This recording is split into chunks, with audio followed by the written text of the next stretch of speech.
We've all been there, staring at a towering stack of science books, trying to cram 100 different definitions into your brain before a test. But what if I told you to stop? Seriously, put down the flashcards. Trying to blindly memorize all those terms is the hardest possible way to learn them. If we break these science terms down into their individual pieces, the words explain themselves. By looking at how the words are constructed, the definitions become a lot more obvious. Decoding the language this way makes the information much harder to forget, ending the constant pressure of the cramming cycle. We can see how this works in practice by looking at a word you've likely encountered 1,000 times. Let's test this out with one of the most common terms in science, renewable.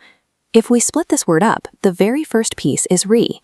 You already know what this means from everyday life. When you reuse a shopping bag or recycle a plastic bottle, that re simply means doing it again.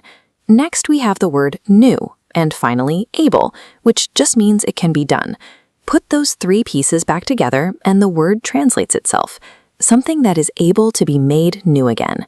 So whenever you see a resource labeled as renewable, you instantly know it has a natural cycle that replenishes it.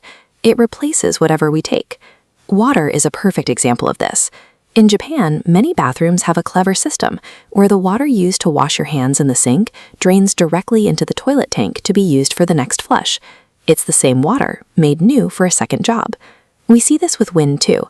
But if you've ever watched a giant wind turbine, you might have wondered how blades moving that slowly generate enough power for a whole city. The secret is hidden inside the tower, and it works exactly like the gears on a bicycle.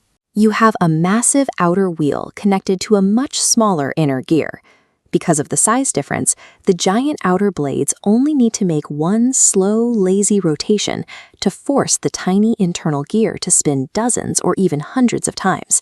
That rapid spinning is what creates the electricity.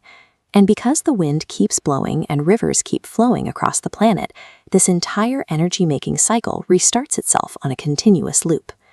Now, let's flip it.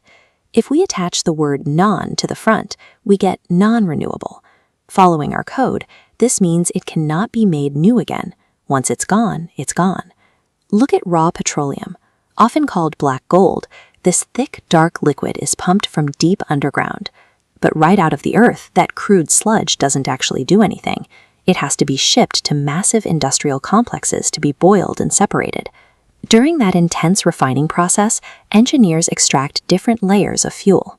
They pull out the everyday petrol for your car, diesel for trucks, and natural gases for cooking. This is also where we get kerosene, the specific, high-powered fuel required to keep commercial airplanes flying.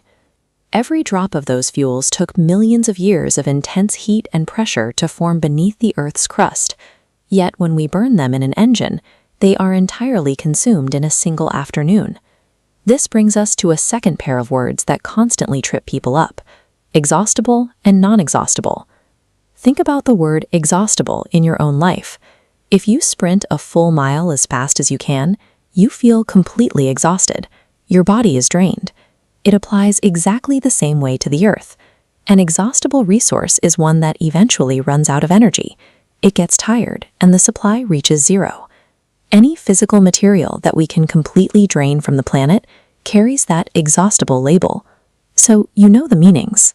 But the real challenge is matching these terms together on an exam without getting your wires crossed.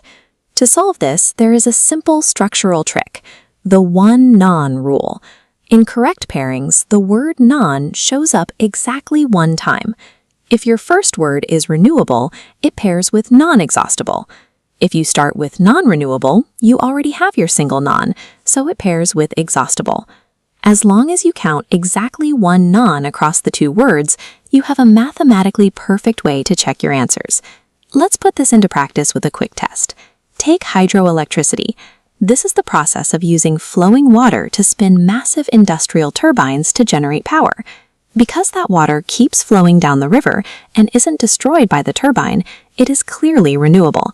And using our rule, renewable has zero nons. Therefore, it automatically pairs with non-exhaustible.